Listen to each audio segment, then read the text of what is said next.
ठाकरे यांनी प्रधानमंत्र्यांनी नावडता महाराष्ट्र योजना सुरू केलेली आहे आणि महाराष्ट्रामधलं जे दिल्लीचं बूट चाटणारं घटनाबाह्य सरकार आहे ते असेपर्यंत महाराष्ट्रावर अन्याय सुरूच राहणार. बूट चाट सरकार असा शब्द बघा, असं झालेलं आहे की सातत्याने संजय राऊतांच्या संगतीत राहिल्यामुळे उद्धव साहेबांची भाषा थोडीशी आता घसरायला लागलेली आहे.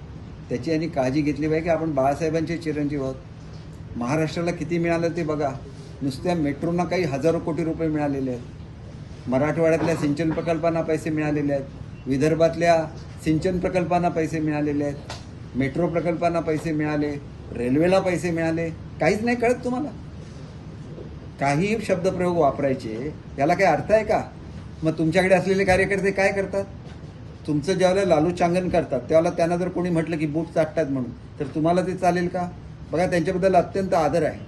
ओएसिस फर्टिलिटीच्या तज्ज्ञांनी IVF उपचार पद्धतीद्वारे 1 लाखांहून अधिक जोडप्यांना मातृत्व प्राप्तीचा आनंद दिला आहे. मोफत अपॉइंटमेंट बुक करण्यासाठी आजच संपर्क साधा.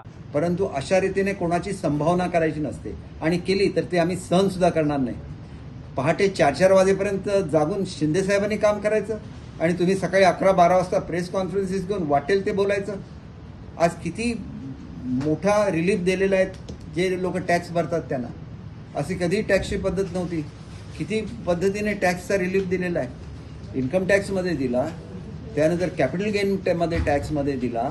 अनेक लोक, मुंबईसारखं शहर हे फायनान्शियल कॅपिटल आहे भारताचं, त्या ठिकाणी मोठ्या प्रमाणात गुंतवणूक हा सर्वसामान्य मध्यमवर्गीय आणि कनिष्ठ मध्यमवर्गीय सुद्धा शेअरमध्ये करत असतो. त्याला रिलीफ दिला. जे 36 महिन्याचं होतं लॉंग टर्म कॅपिटल गेन 12 महिन्यावर आलं. तुम्हाला त्याचा अभ्यास करायची गरजच नाही. परंतु मी महाराष्ट्राचा अर्थमंत्री म्हणून 5 वर्षात काम केलेलं आहे. ज्यावेळेला मला विचारलं की 2 खात्यापैकी कुठलं खातं सोडणार, तुम्हीच विचारलेलं होतं. त्यावेळेला मी तुम्हाला सांगितलं होतं मी होम सोडेन परंतु अर्थ सोडणार नाही. कारण अर्थमधून महाराष्ट्राचं कल्याण होतं.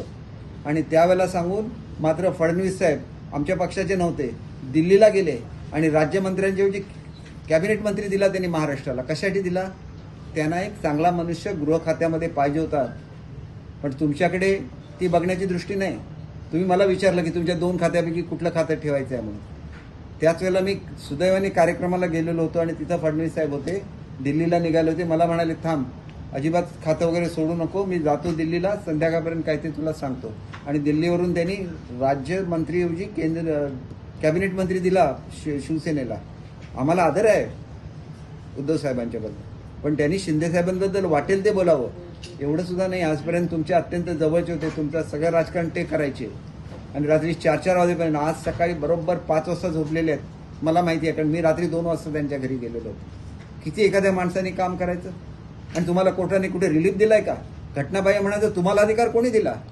कोर्ट ठरवेल ना ते. आतापर्यंत वाईट बोलत होता आमदारांबद्दल, एका आमदारचं हे होऊ शकलं नाही. अनेक काही आमदार आमचे एकदम ज्येष्ठ होते, त्यांचं निधन सुद्धा झालं. त्यांची सुद्धा बदनामी तुम्ही केलेली आहे. कोणी दिला अधिकार तुम्हाला? तुमचे काय तिथं सदस्य निवडून येत होते? ते चांगले आमदार तुमच्याकडे आले, त्याच्यामुळे तुमचे आमदार निवडून आले. तुम्ही त्यांची किंमत सुद्धा नाही ठेवली, त्यांना तुम्ही भेटत नव्हता. ही सगळी वस्तुस्थिती आहे. पैशासाठी कोण नाही जात. आणि म्हणून सांगायचं आहे की आदर ठेवतात, आदर तुम्ही स्वतः ठेवा ना. किती सुंदर बजेट दिलेलं तुम्ही मला सांगा. प्रत्येक गोष्टीसाठी प्रोव्हिजन आहे. महिलांसाठी प्रोव्हिजन आहे. जी लोक शिकतात म्हणजे ज्याला स्किल डेव्हलपमेंटसाठी मोठ्या प्रमाणात प्रोव्हिजन आहे. शेतीसाठी मोठ्या प्रमाणात प्रोव्हिजन आहे. कुठल्या क्षेत्रामध्ये प्रोव्हिजन नाही ते सांगा. आणि तुम्ही इथं जर भाषण तुमचं रेकॉर्डेड आहे की मला अर्थ खात्यातलं काय कळत नाही म्हणून, मग कॉमेंट्स का करता? हा प्रश्न आहे. उगाच काहीतरी बोलायचं आणि वाईट बोलायचं, लोकांना लागेल असं बोलायचं, असं कृपया करू नका. तुमच्याबद्दल आदर आहे. आज काय केलेलं आहे? सगळा विचार सोडला. कोणाची मतं घेतली? तुमच्या मिरवणुकीमध्ये सगळे भगवे झेंडेवाले बाहेर पडले. ज्याला हिरव्या झेंड्यांची संख्या वाढली त्याला नाशिकला. हे राजकारण आहे का? ही बाळासाहेबांची संस्कृती आहे का? हे बाळासाहेबांचे विचार आहेत का? कुठून आले ते हिरवे झेंडे? उत्तर जनतेला द्यायला नको. सगळे भगवे झेंडे नाशिकची ज्या वेळेला मिरवणूक निघाली त्यावेळेला सगळे भगवे झेंडेवाले त्यातून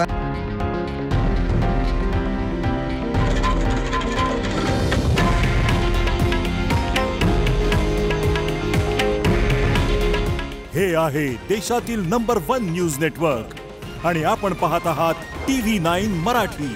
काळजी तुमची, हित महाराष्ट्राचं.